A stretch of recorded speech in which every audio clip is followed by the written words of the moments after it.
नाज़रीन, अमेरिका की जानिब से ईरान को धमकियां दी जा रही हैं कि अगर इसराइल के ऊपर हमला किया तो हम डायरेक्ट स्ट्राइक करेंगे, यानी अमेरिकी फौज जो है वो बराह रास्त ईरान के ऊपर हमलावर हो जाएगी। अमेरिका ये कह रहा है कि वो मुज़ाकरात के बहुत करीब पहुंच गए हैं, यूं समझें कि मुज़ाकरात कामयाब हो गए हैं, बस अगले हफ्ते जब हमारी मीटिंग होगी तो उसमें ये मुज़ाकरात कंक्लूड हो जाएंगे, जंगबंदी हो जाएगी। तो अब इन मुज़ाकरात को नाकाम करने की वजह सिर्फ और सिर्फ ईरानी हमला बन सकता है। तो अगर ईरान ने इन कामयाब होते हुए मुज़ाकरात के ऊपर पानी फेरने की कोशिश की और उसने हमला किया तो ईरान को इसके संगीन कॉन्सिक्वेंसेस जो हैं, संगीन नतायज जो है वो इसके भुगतना पड़ेंगे।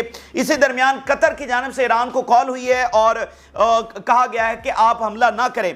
और जब ये अमेरिका सारी बातें कर रहा है कि वो इतने कामयाब हो गए हैं, तो इसी दरमियान इजराइल ने गजा में बमबारी तेज कर दी है। पूरी फैमिलीज इस वक्त गजा में शहीद हो रही हैं। नए इवैक्यूएशन ऑर्डर किए गए हैं, शुमाली गजा से, वस्ती गजा से, मुख्तलिफ एरिया से नए इवैक्यूएशन ऑर्डर जो है वो जारी कर दिए गए हैं। लेबनान में सिविलियंस के ऊपर जो है वो अटैक किया गया है।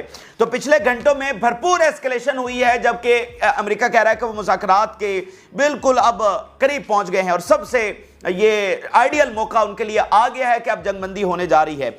अच्छा, इसी दरमियान इजरायली फौज में अलर्ट जारी किया गया है नॉर्थ में कि हिजबुल्लाह के आज हैवीएस्ट स्ट्राइक्स जो है वो हो सकती हैं आज आगे आने वाले चंद घंटों में। तो अब नाज़रीन, ये क्या खेल खेला जा रहा है, ईरान को किस ट्रैप में फंसाने की कोशिश की जा रही है, नाकाम तरीन मुज़ाकरात को, जिसके बाद गजा में बमबारी तेज हो गई है, अभी पूरी की पूरी फैमिली शहीद हो रही हैं। तो पहले इन 11 महीनों की नाकामी और फिर इन मुज़ाकरात की, जिसको लास्ट डिप्लोमेसी कहा जा रहा था, इनकी इतनी शदीद नाकामी के बावजूद इन मुज़ाकरात को कामयाब क्यों कहा जा रहा है और अमेरिका क्यों कह रहा है कि हम तो बस ये तय है, ये मुज़ाकरात हो गए हैं।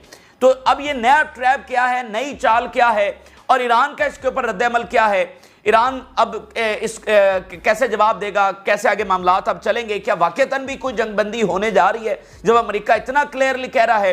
तो ये सारे अहम तरीन डेवलपमेंट जो इस वक्त दुनिया भर के मीडिया की टॉप न्यूज़ बनी हुई हैं, ताज़ा तरीन जो इस वक्त जंग की सूरत हाल है वो आपके साथ शेयर करते हैं। इसी दरमियान फ्रांस ने इनकार किया इजराइल को कि वो हिस्सा नहीं बनेंगे। इजराइल की जानिब से फ्रांस को कहा गया था कि अपनी फौज भेजो, फ्रांस ने इनकार कर दिया है। मुसाद का जो चीफ है वो कतर एयरपोर्ट पर नहीं उतरा क्योंकि उसको खदशा था कि ईरान उसको यहां पर निशाना बना सकता है।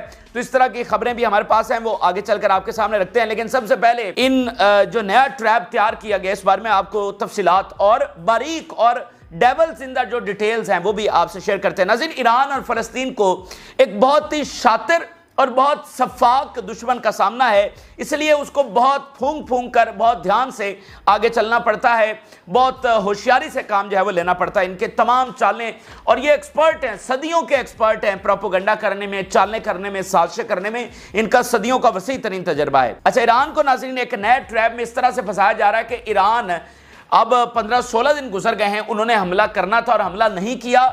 क्यों नहीं किया? उनको यह कहा गया कि मुज़ाकरात हम करने जा रहे हैं दोहा में, तो आप इंतजार करें। ईरान ने भी कहा ठीक है, अगर आप जंगबंदी करवा दें तो हम अपना हमला प्रिवेंट करने के ऊपर सोच सकते हैं।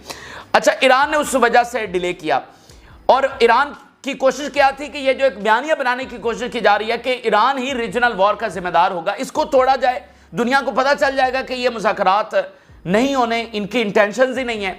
लेकिन वही बयानिया अभी वहीं का वहीं खड़ा हुआ है, वो बयानिया खत्म नहीं हुआ बल्कि उसकी नई लॉन्चिंग हो गई है, वो रीशेप होकर ईरान के सामने आकर खड़ा हुआ है। अब इसका हम आगाज करते हैं। ईरान और कतर की अहम तरीन कॉल हुई है और ईरान को अमेरिका का पैगाम कतर की जानिब से पहुंचाया गया। कतर के वज़ीर आज़म ने ईरान के वज़ीर ख़ारिजा से कॉल की और उनको कहा कि आप हमला ना करें, लेकिन ईरान की जानिब से सख्त तरीन रिएक्शन सामने आया। ईरान ने इसे एक डिसेप्शन करार दिया है, ईरान ने इसे एक धोखा करार दिया है और उन्होंने कहा कि हम इस धोखे में नहीं आएंगे।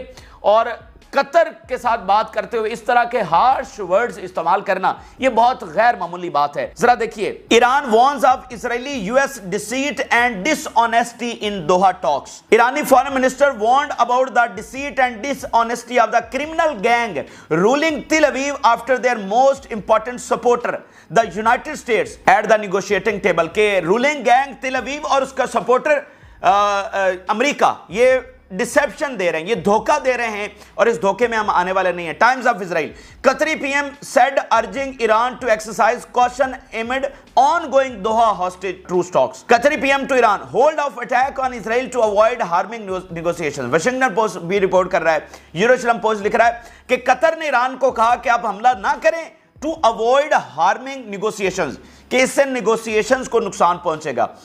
आखिरी जरा हेडलाइन देखिए, Qatar says mediation talks at critical stage as Iran stresses ending genocide in Gaza. Qatar ने कहा कि हमला ना करें, हम क्रिटिकल स्टेज के ऊपर हैं, और ईरान ने क्या कहा? ईरान ने जोर दिया कि फिल फॉर जो है वो जेनोसाइड जो है उसको रोका जाए। मज़ीद ऐसी ही जानकारी पाने के लिए हमारी वीडियो को लाइक और चैनल को सब्सक्राइब ज़रूर कर लीजिए। इजाज़त दीजिए, अल्लाह हाफिज़।